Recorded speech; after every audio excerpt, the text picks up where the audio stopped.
The quantum model of reality is about causing an effect, which means you have to teach your body emotionally what empowerment feels like before your success.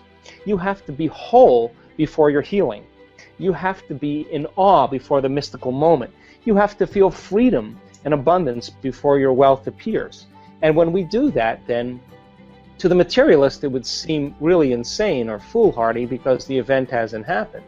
But to the quantum mind, though, the body is getting a sampling of the future before the experience occurs. And if we do this properly and we marry it with a clear intention, the body begins to believe it's in the future instead of in the past. And now we're defined by a vision of the future instead of a memory of the past. And so we teach people how to come out of their resting state. Unfortunately, as I said, most people wait for the crisis to come out of their resting state, and where they say this is enough.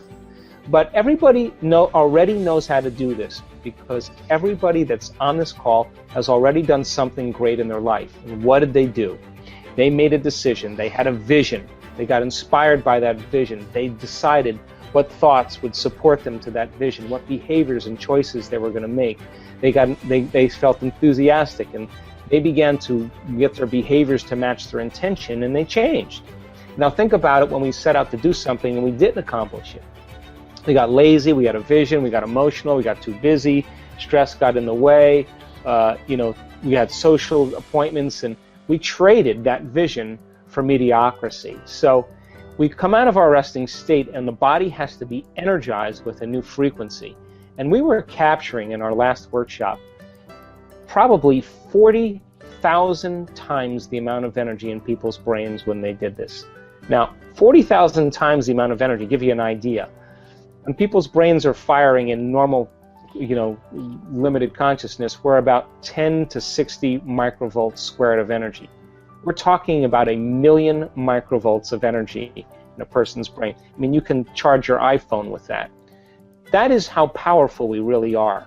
So then, as we begin to overcome and overcome and overcome those limitations that block the flow of the divine in us, as we begin to remove those layers, we begin to feel connected to something greater. And then the next challenge appears. So when we begin to get our mind and body right, and we begin to look at what piece of knowledge could we apply to this adversity to change something about ourselves, to get closer to source, I think that when people really begin to realize that there's no structure out there, yeah, there's structure for drugs, there's structure for alcohol, there's structure for gambling, there's structure for video gaming or overeating or shopping or all of consumerism.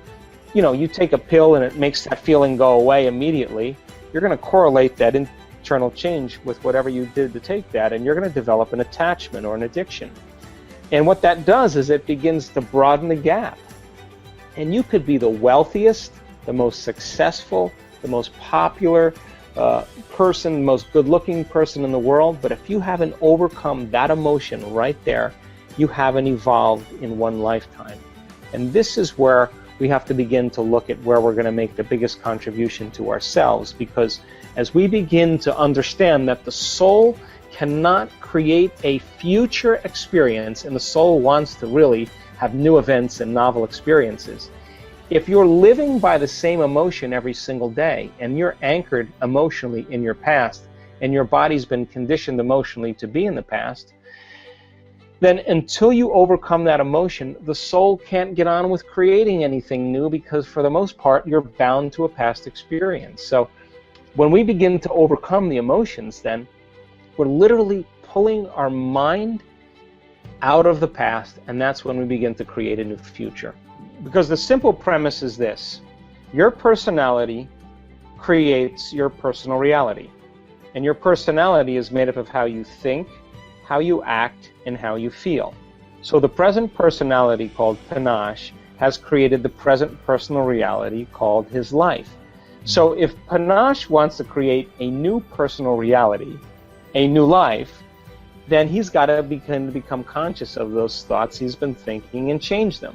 Become aware of his behaviors and his emotions and alter those. And I think most people try to create a new personal reality as the same personality, and it doesn't work. We literally have to become someone else. So then, if If you begin to embrace this paradigm on the deepest level, then the soul's real desire is really to experience the unknown, to experience something new. And so if you're living and feeling the same way every single day, then it means nothing new is happening in your life. And that boredom right now I'm going to speak for you, that boredom or that predictable, familiar emotion is what's nagging at you and bothering you, because you know on a soul level there's more to experience. So then, as you begin to look at the old identity, and this is where we get stuck, is that for most people, it's their personal reality that's creating their personality. You know, it's the media and the social engagements and the advertising and television and and the people and things in our life. We're reacting to everything known in our life, and by consciously or unconsciously, when we see certain people, we go to certain places, we do certain things at the exact same time. It's the external environment that's controlling how we think and feel. So if you understand that, then it would be a good idea to eliminate yourself from your external environment. That's called meditation. Mm-hmm. You close your eyes, and now you have less sensory information coming into your brain.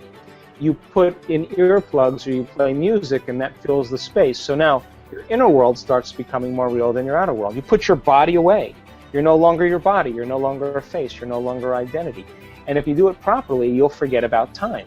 Now, that elegant moment where you dissociate from your body, your identity, your things in your life, the people in your life, the places in your life, and time, that's the moment you become pure consciousness. Now, if you're thinking certain thoughts that are making certain chemicals for you to feel a certain way, and the moment you feel that way, you think more thoughts, and those thoughts create more feelings, and your brain is organized to reflect everything you know in your life. It's an artifact of the past. You're thinking in the past, and those emotions that feel familiar are a record of the past. And for the most part, people are trying to view their future through the lens of the past. They can't get anywhere. So then, as we begin to no longer think and feel in that cycle, and we dissociate into thought alone, the energy that's feeding all of our sexual identity, all of our digestion, all of the energy for importance and control and the adrenal hormones, all that energy has got to go somewhere. And the first place it goes right into the heart. And you know you're getting close when all of a sudden you start to feel your heart open up. When that occurs, the moment that occurs, you're no longer living in your past identity. That's the moment you're completely in the present moment. Now, there's dangers to be in the present moment. There's dangers to express love. There's dangers to trust, because if you're living in an environment where survival is the credo, you're not going to want to close your eyes and go within. You're not going to want to trust anybody. You know, this is not a time really to relax. This is a time to be vigilant. So then people they can intellectually understand it, but they can't get to that level because they're always perceiving their environment as the jungle. So when we begin to overcome those emotions of stress that are highly addictive, the body is no longer being tormented like an addict. That is when the body starts to liberate energy, and that's when our heart starts to open, and that's when we start to believe in possibility again. So if our personality creates our personal reality, we make a decision first. We examine who we've been, and I call it crossing the river of change, from the old self to the new self. Crossing that river is going to be uncomfortable. It's going to feel unfamiliar, and you are going to feel like it's unpredictable, because the moment you're no longer thinking that way or acting that way or feeling that way, you're going to feel like an unknown. Now, this is the biological, the neurological, the chemical, and even genetic death of the old self. This is the pain that you experience because the body's looking for its familiar chemical state. That pain is normal, and if you understand that that void, that unknown, is the perfect place to create in. That's the place you want to create in, and not to fear it, but to embrace it. And your body's craving the familiar chemicals that it's addicted to, then you might want to say when you're in that place, well, the best way to predict my future is to create it, not from the known, but from the unknown. Now, this perfect place of creation, is where people begin to do the uncommon. This is where their soul begins to speak to them.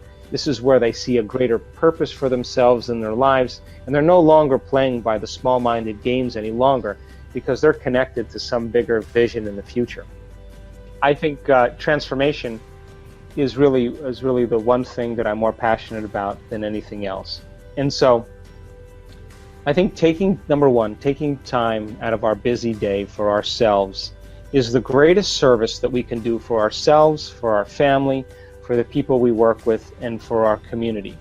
Now, if most people's attention is on their external environment, on their body, and on time, and they wake up every morning and they get out of bed and they do the same thing they've been doing for the last 20 years, then their body's already programmed into a predictable future. Their body's already on autopilot.